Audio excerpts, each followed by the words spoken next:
Hello மக்களே, இதெல்லாம் சரிபட்டு வராது. அதிமுகவிற்கு நோ, தனி ரூட் எடுக்கும் விஜய், உருவாகும் அந்தானி. சென்னை அதிமுகவோடு விஜய் கூட்டணி வைப்பாரா என்ற கேள்விகள் கடந்த சில நாட்களாக சமூக வலைதளங்களில் தீவிரமாக பரவி வருகிறது. இவர்கள் இருவரும் கூட்டணி வைத்தால் திமுகவை வீழ்த்த முடியும் என்ற வாதங்கள் வைக்கப்பட்டன.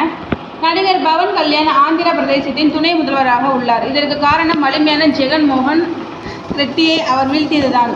அதற்கு தெலுங்கு தேசத்தின் சந்திரபாபு நாயுடு, பவனின் ஜனசேனா கட்சிகள் ஒன்றான கூட்டணி வைத்தது முக்கிய காரணமாக அமைந்தது.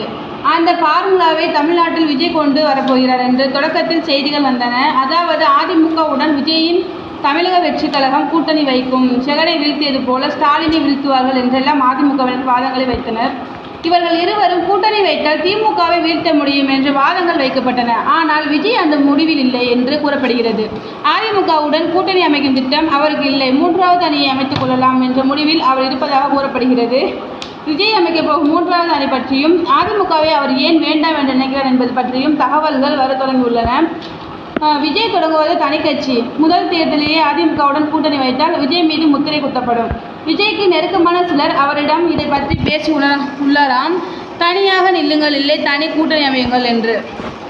அதிமுகவுடன் ஏற்கனவே சர்க்கார் சமயத்திலே இருந்து அதற்கு முன் தலைவர் சமயத்திலும் விஜய்க்கு பிரச்சனை உள்ளது. அதனால் விஜய் அவர்களுடன் செல்ல வாய்ப்பு குறைவாம்.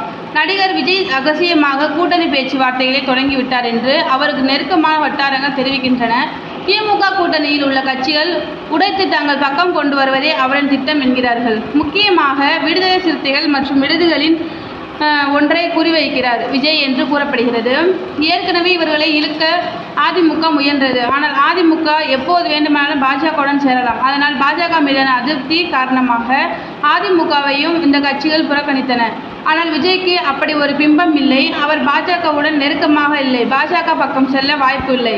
இதனால் விடுதலை சிறுத்தைகள் மற்றும் விடுதிகளின் ஒன்றை குறிவைக்கிறார் விஜய் என்று கூறப்படுகிறது. அவர்களிடம் பேசி வருகிறார். ஆனால் இன்னும் அவர்கள் ஓகே சொல்லவில்லை என்று கூறப்படுகிறது. விரைவில் கொஞ்சம் கொஞ்சமாக தமிழ்நாட்டில் கூட்டணி கட்சிகள் மாறலாம். இவர்கள் இல்லை என்றால் நாம் தமிழரை வைத்து தனி அணியை உருவாக்கும் திட்டமும் விஜய்க்கு உள்ளதாம். ஆனால் யார் முதல்வர் வேட்பாளர் என்ற கேள்வி எழும். பலரும் தமிழ்நாட்டில் விஜயின் தமிழக வெற்றி கழகம் பிளஸ் அதிமுக பிளஸ் நாம் தமிழர் கட்சி கூட்டணி உருவாகலாம் என்று அதிமுக ஆதரவு ஆலோசகர்கள் சிலர் தெரிவித்து வருகின்றனர். ஆனால் அதைவிட திமுக கூட்டணியை உடைப்பதே விஜயின் முக்கிய திட்டம் என்று அவருக்கு நெருக்கமான சிலர் தெரிவிக்கின்றனர்.